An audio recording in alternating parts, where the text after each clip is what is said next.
Okay, let's dive right in.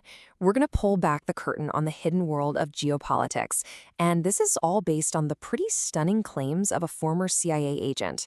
He basically lays out a secret playbook that he says has been used for centuries to control nations and maintain power. Right off the bat, we start with this truly startling claim.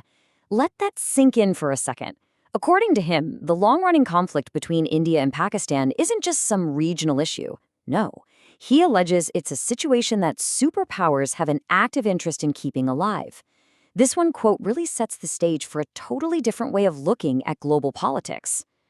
So, according to him, this isn't about conspiracy theories. This is about a cold, calculated, and repeatable strategy.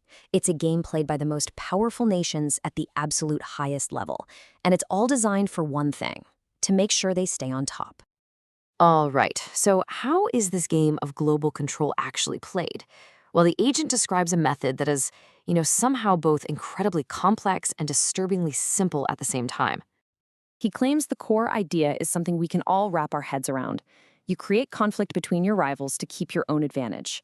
It really is like being on a playground, whispering to one kid that another kid said something mean about them. A superpower, he says, can feed just enough distrust between two nations to keep them totally focused on each other and not on challenging the global order. And look, he's very clear that this is not some uniquely American tactic. He argues it's a historical pattern of power. Every single empire has to pull in resources from farther and farther away to build its own pile of sand, its wealth, its influence. And a huge part of that strategy is making sure nobody else can build a pile that's bigger than yours. Okay, so let's see how this whole theory plays out in the real world. The agent uses the extremely volatile relationship between India and Pakistan as a prime example of this strategy in action. So he poses this question: as long as these two nuclear-armed neighbors are completely consumed by their conflict, what happens? Well, their resources, their economies, their political attention, it's all tied up. This, he says, effectively stops them from ever growing into a true challenger to the existing superpower. So how does a superpower actually keep that friction going? He lays out this four-step process. It's a really delicate dance, right? You give just enough information to each side to make them paranoid, to validate their fears, and to keep the pot simmering. But you never, ever let it boil over into a full-blown nuclear war.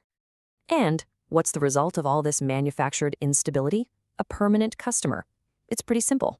When two countries constantly feel threatened by each other, they will always need to buy weapons, they will always need intelligence, and they will always need training from the very superpower who is, according to this agent, quietly fueling the fire. Now, this whole strategy is supported by a very specific and, frankly, very powerful set of tools. Tools that are really only available to a global power. The agent says it all starts with this one foundational idea he calls American primacy. The logic he describes goes something like this: if America isn't number one, then American citizens might have to depend on someone else's economy or learn someone else's language. So from that point of view, any action taken to keep that number one spot is considered justified for the good of the nation. So the first tool he mentions is covert influence. And this is where it gets really sneaky.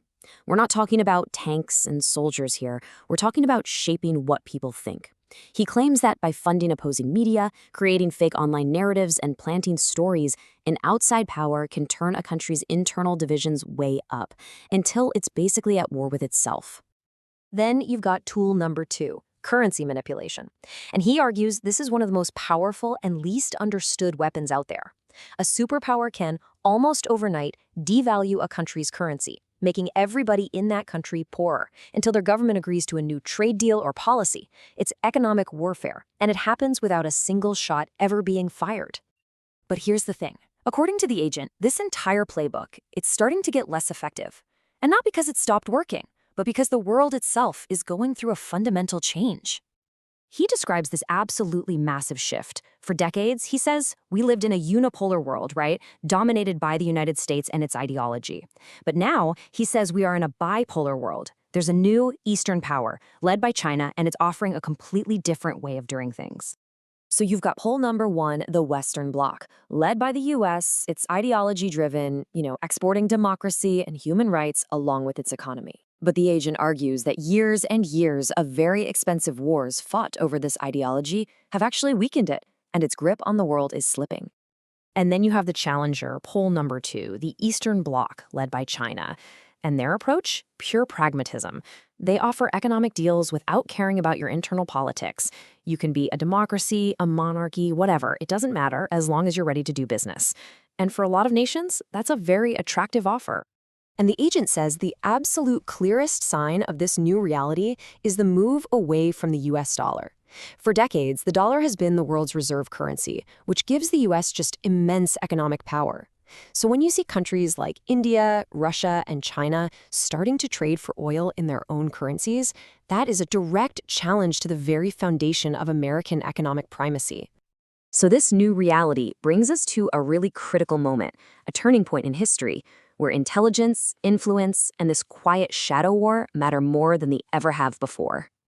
And speaking of that shadow war, he gives this fascinating insider ranking of the world's top spy agencies based on their specialties. He puts Israel's Mossad at the top for assassination, but look, he puts China's MSS first for projecting power across the globe. And interestingly, he ranks the CIA as number 1 for protecting its own homeland. He leaves us with this really stark warning, which is a reminder of the core principle of this entire playbook. Being at the top doesn't mean you have a lot of friends. It means you're a target for absolutely everyone who wants to take your place. It's a cycle that, according to him, has just repeated over and over again throughout history. And that really is the central question that this new bipolar world is facing. With the old order getting weaker and a new one on the rise, the playbook is still being used, but the players are changing.